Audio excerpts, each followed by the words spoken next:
What's going on, YouTube? Hopefully you're all having an amazing day so far. Honestly, pretty sluggish day for me, just working on the back end a little bit, kind of figuring out new strategies and just new offers kind of. So I wanted to make this video to kind of give even more transparency, because I know like the direction of my content especially is moving in that regard, which I love. I love being, transparent and telling you all the truth and what's going on in my brain, what we're working towards, etc.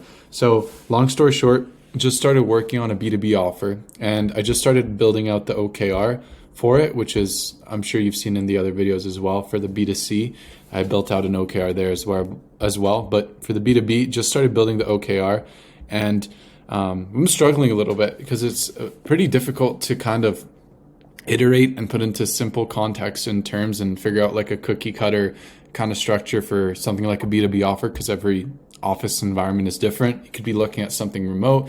You could be looking at something in-house, 50 employees, 1,000 employees. So just kind of figuring out that pricing structure, obviously, while making some amends to how we're going to be organizing the space and adhering to certain things. But essentially, what I have so far are some employer pains. So I started off by listing what are the ideal pains, or what could my prospects be struggling with currently. So low energy workforce, employees are sick too often, employees are not getting enough, are not being efficient enough in their workforce, labor is not efficient, kind of some overlaps there, labor is not happy, there isn't a strong enough bond between employees are looking elsewhere for work, so churn, not enough benefits to stay within the company.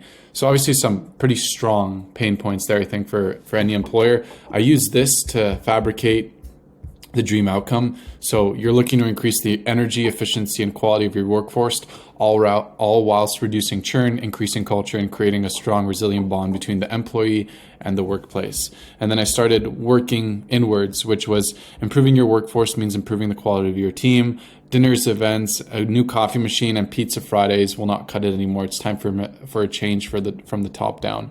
And essentially just kind of breaking this up into three categories: office, culture, and employee.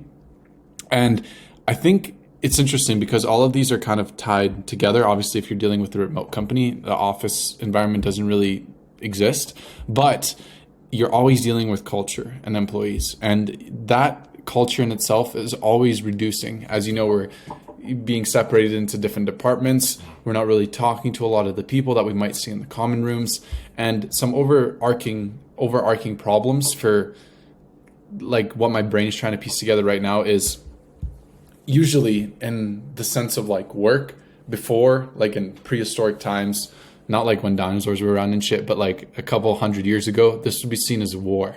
So we would go out, we would hunt, we would gather, we would trade, we would scavenge.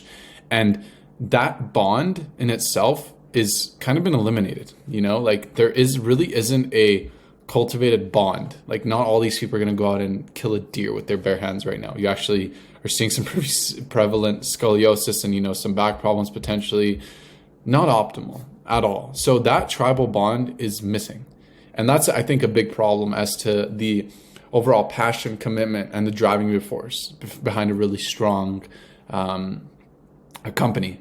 A lot of my friends personally, they have really, really, really strong communities with their sales team, their SDRs, their setters, etc.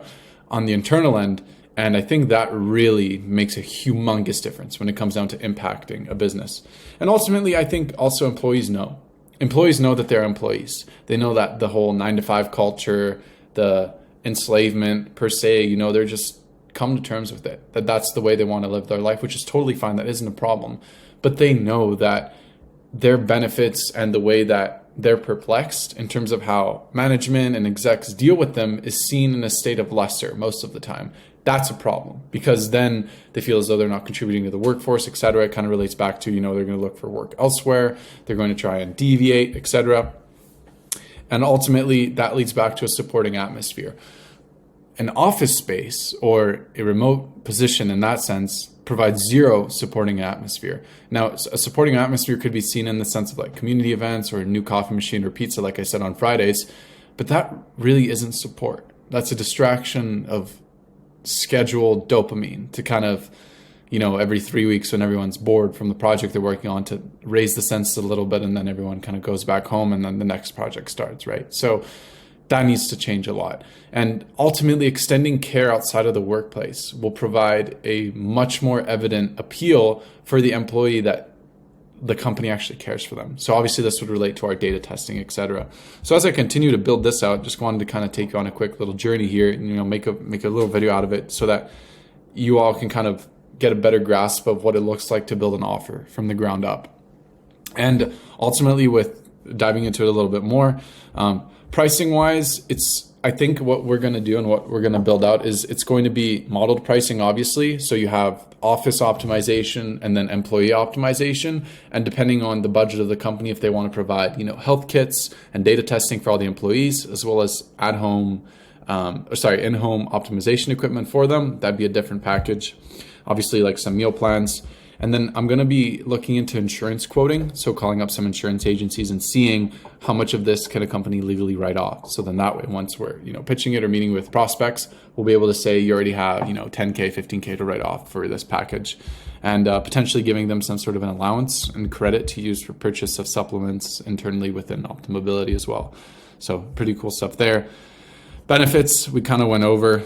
Employees that are going to live longer and want to stick around, be less sick, be more productive, have more energy, stronger workplace culture, stronger bond between departments. And we're going to be tracking this through the software, as well as like tying that into potential revenue targets, as well as other targets that the company might propose to. Ton of more employees there.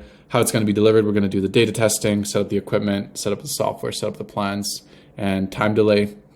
So explaining that, there is some time saved with the in-office meals. If everyone gets their meals optimized, the employees at home can actually spend more time resting than having to create those meals as well.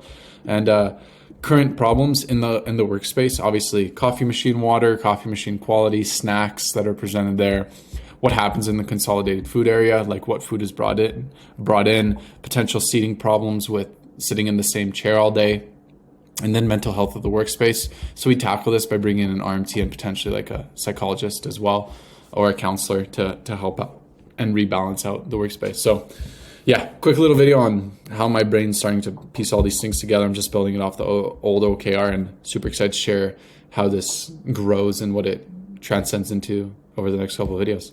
All the best.